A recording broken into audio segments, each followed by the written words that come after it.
महर्षि वाल्मीकि जी द्वारा रचित रामायण का स्वाध्याय हम सभी कर रहे हैं। अब ये बालकांड का 9वां सर्ग चल रहा है। महाराज दशरथ के मन में जब इच्छा हुई कि मुझे संतान प्राप्त होने चाहिए और संतान प्राप्त करने के लिए मुझे अश्वमेध यज्ञ करना चाहिए, अपने आसपास रहने वाले सभी विद्वानों को, ब्राह्मणों को उन्होंने बुलाया और बुलाने के पश्चात विचार विमर्श करके निश्चय किया कि हमें अश्वमेध यज्ञ करना है। इसी क्रम में जब निश्चय हो गया तो उनके जो मंत्री थे, उस मंत्रियों में एक श्रेष्ठ जो सबसे बुद्धिमान मंत्री उनके सभा में थे, उनका नाम था सुमंत। तो सुमंत जी उन्हें एक कथा सुनाते हैं कि पुत्र प्राप्ति करने के लिए मैंने एक कथा पिछले समय मैंने सुना है और उसको आप भी सुन लीजिए। इतिहास में बताया गया कि एक ऋषि अपने यहाँ थे। ऋषि का नाम विभांडक था और विभांडक के पुत्र के बारे में इसमें कहा गया कि उनके एक पुत्र हैं होंगे ऋषि सिंह, और ऋषि सिंह जंगल में ही रहेंगे और उनके भीतर में वेद और शास्त्र का इस प्रकार का ज्ञान होगा, कहते कि पारगामी विद्वान वो होंगे ऋषि सिंह। तो कहते हैं कि उनको एक राजा उस समय यहाँ होगा और राजा का नाम होगा रोमपाद, और रोमपाद के राज्य में किसी कारणवश पड़ जाएगा अकाल, और उस अकाल को दूर करने के लिए ऋषि सिंह जैसे विद्वानों की आवश्यकता होगी।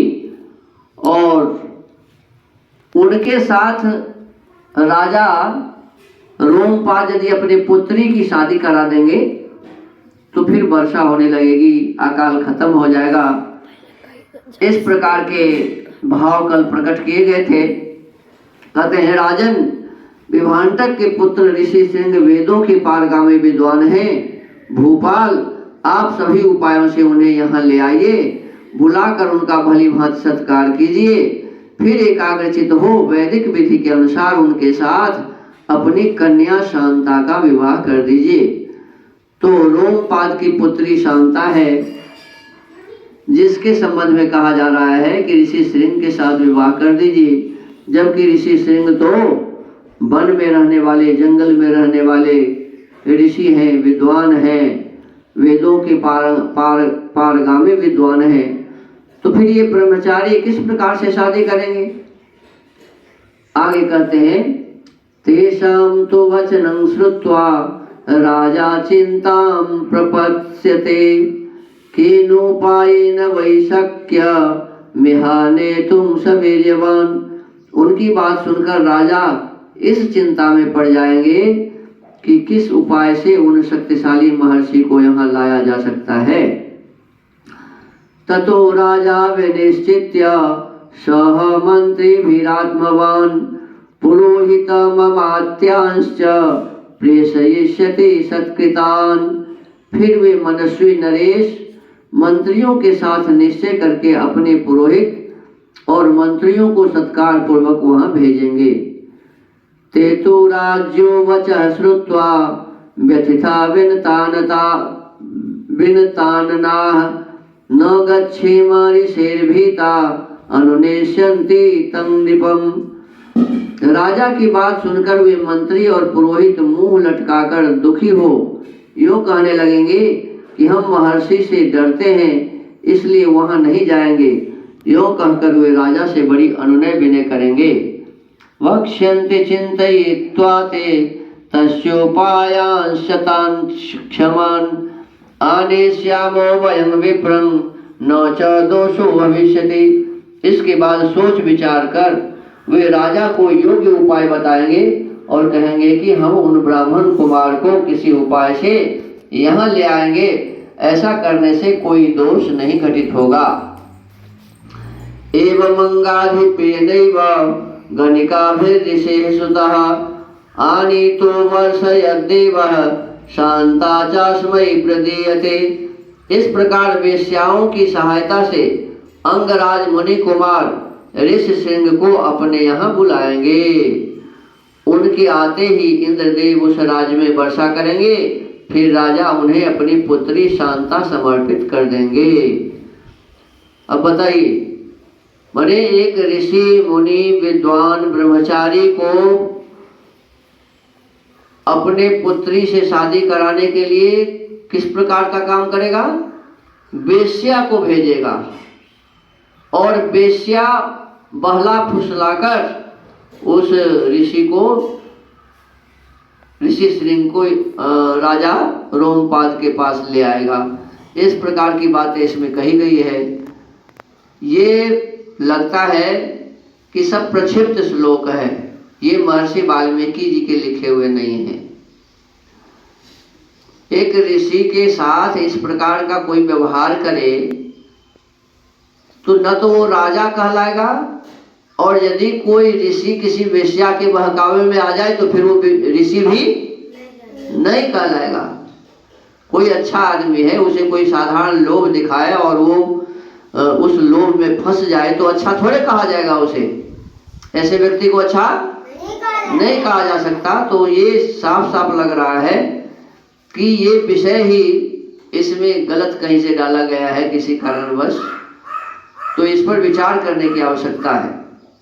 आगे कहते हैं, ऋष्य सिंहस्तु जामाता पुत्रांस्तव विधास्यति सनत कुमार कथित मेतावत व्याहृतं मया। इस तरह ऋषि सिंह आपके जामाता हुए, वे ही आपके लिए पुत्रों को सुलभ कराने वाले यज्ञ कर्म का संपादन करेंगे। यह सनत कुमार जी की कही हुई बात मैंने आपसे निवेदन की है।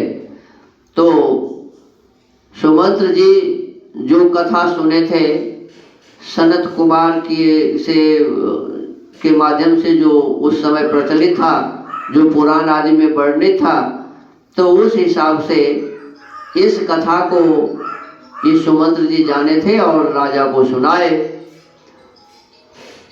अथ हरिष्ठो दशरथः सुमंत्रं प्रत्यभाषत यथर्ष्य श्रृंगस्त्वानीतो येनोपायेन शोच्यताम्। यह सुनकर राजा दशरथ को बड़ी प्रसन्नता हुई। उन्होंने सुमंत्र से कहा, मुनि कुमार, ऋषि सिंह को वहां जिस प्रकार और जिस उपाय से बुलाया गया वह स्पष्ट रूप से बताओ। अब राजा दशरथ को और इच्छा हुई कि भाई इसके पश्चात क्या हुआ, कैसे वेश्या गई, कैसे उस राजा को, उस ऋषि को बुला के लाया, कैसे फिर शांता के साथ उसकी शादी हुई, ये पूरी कथा मुझे सुनाओ। तो अब इस कथा को ऋषि सिंह के और उस वेश्याओं के जो भी विषय बने होंगे आगे, सब अगले स्वाध्याय के क्रम में हम सुनेंगे। इसमें विशेष रूप से ये लग रहा है कि ये कथा ही गलत है। न तो पूर्व समय में कोई विद्वान ऐसे होते थे, न राजा ऐसे होते थे। राजा भी विद्वान होते थे, राजा भी वेद के विद्वान होते थे। और पिछले समय में तो कहा गया कि वहाँ चारों वेदों के विद्वान, छहों अंगों के विद्वान, सब प्रकार से आचार विचार और व्यवहार में श्रेष्ठ जन ही वहाँ होते थे। तो ऐसे समय में जब वेद का ही काल था, वेद के अनुसार ही सब काम होते थे, तो फिर ये सब काम कैसे होगा कि किसी ऋषि को भटकाने के लिए किसी वेश्या को भेजा जाएगा। ये सब गलत बातें हैं और हम आपको इस पर विचार करके ऐसे गलत बातों को ये नहीं समझना चाहिए कि हमारा ये इतिहास है। ये हमारा इतिहास नहीं है।